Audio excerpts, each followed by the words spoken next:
Gulliver's Travels by Jonathan Swift. Part IV. A Voyage to the Country of the Houyhnhnms. Chapter 8. The author relates several particulars of the Yahoos, the great virtues of the Houyhnhnms, the education and exercise of their youth, their general assembly. As I ought to have understood human nature much better than I supposed it possible for my master to do, so it was easy to apply the character he gave of the Yahoos to myself and my countrymen, and I believed I could make yet further discoveries from my own observation. I therefore often begged his honour to let me go among the herds of Yahoos in the neighbourhood, to which he always very graciously consented, being perfectly convinced that the hatred I bore these brutes would never suffer me to be corrupted by them. And his honour ordered one of his servants, a strong sorrel nag, very honest and good-natured, to be my guide, without whose protection I durst not undertake such adventures. For I have already told the reader how much I was pestered by these odious animals, upon my first arrival, and I afterwards failed, very narrowly, 3 or 4 times, of falling into their clutches, when I happened to stray at any distance without my hanger; and I have reason to believe they had some imagination that I was of their own species,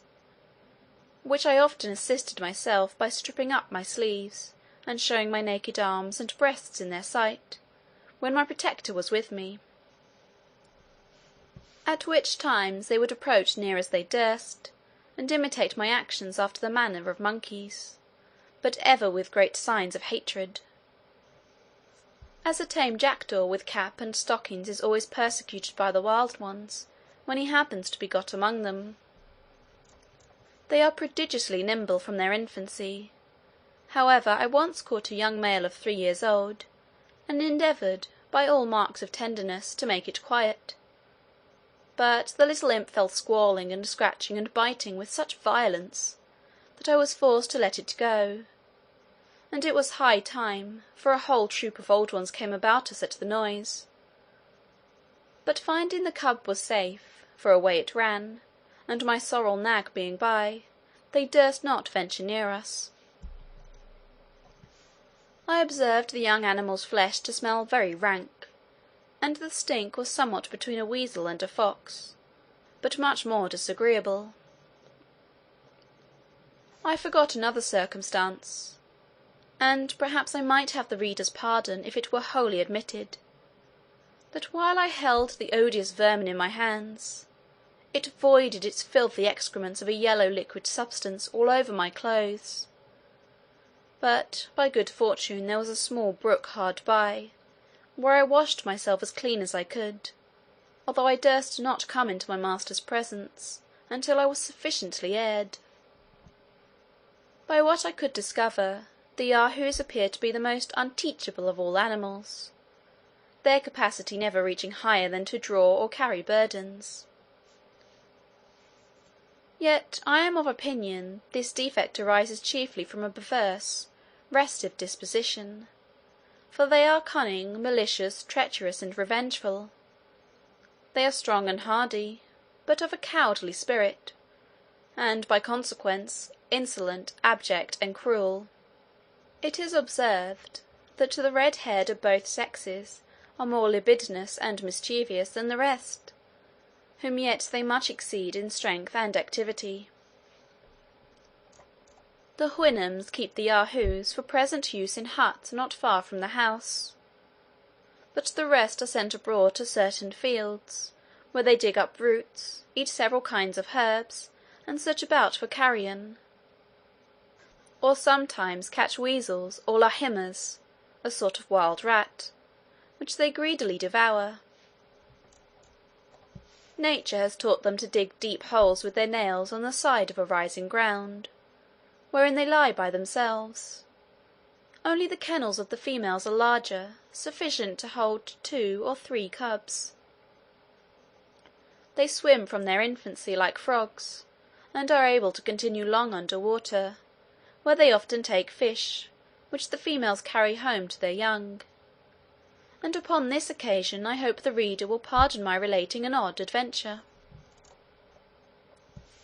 Being one day abroad with my protector, the sorrel nag, and the weather exceedingly hot, I entreated him to let me bathe in a river that was near. He consented, and I immediately stripped myself stark naked, and went down softly into the stream. It happened that a young female Yahoo, standing behind a bank, saw the whole proceeding, and inflamed by desire, as the nag and I conjectured, came running with all speed and leaped into the water, within 5 yards of the place where I bathed. I was never in my life so terribly frightened. The nag was grazing at some distance, not suspecting any harm. She embraced me after a most fulsome manner. I roared as loud as I could, and the nag came galloping towards me, whereupon she quitted her grasp with the utmost reluctancy, and leaped upon the opposite bank,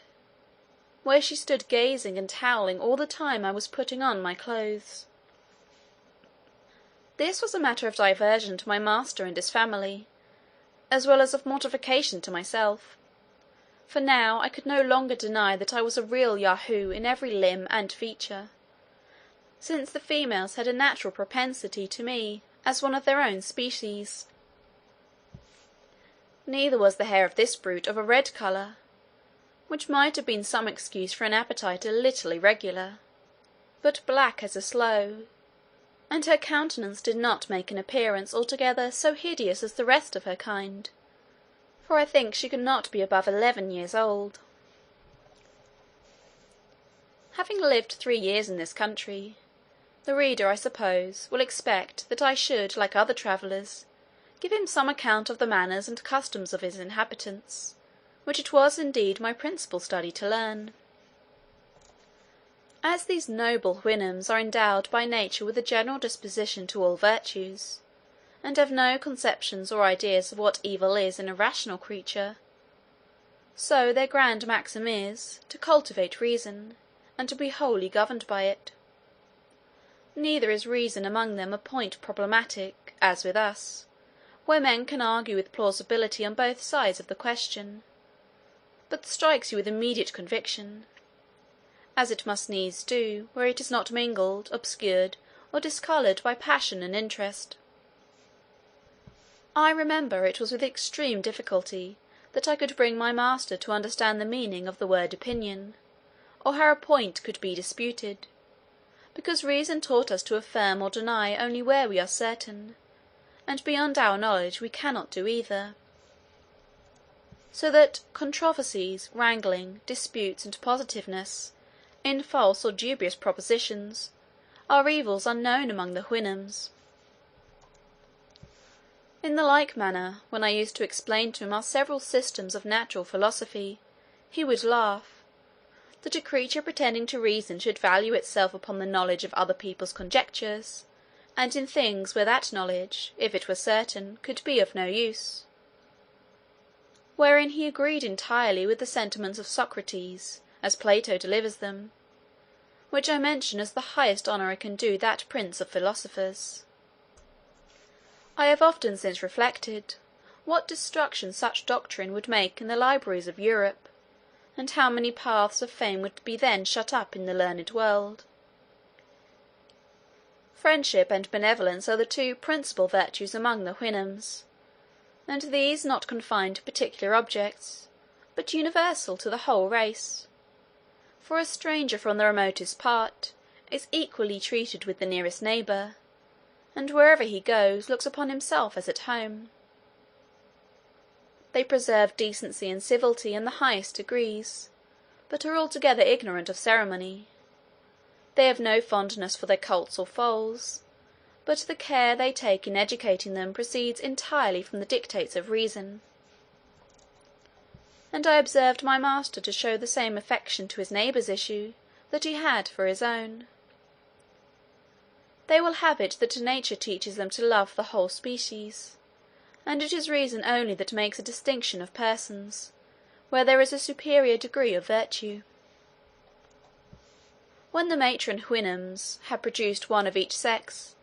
they no longer accompany with their consorts, except they lose one of their issue by some casualty, which very seldom happens, but in such a case they meet again, or when the like accident befalls a person whose wife is past bearing, some other couple bestow on him one of their own colts, and then go together again until the mother is pregnant. This caution is necessary to prevent the country from being overburdened with numbers. But the race of inferior Houyhnhnms, bred up to be servants, is not so strictly limited upon this article. These are allowed to produce 3 of each sex, to be domestics in the noble families. In their marriages they are exactly careful to choose such colours as will not make any disagreeable mixture in the breed. Strength is chiefly valued in the male, and comeliness in the female,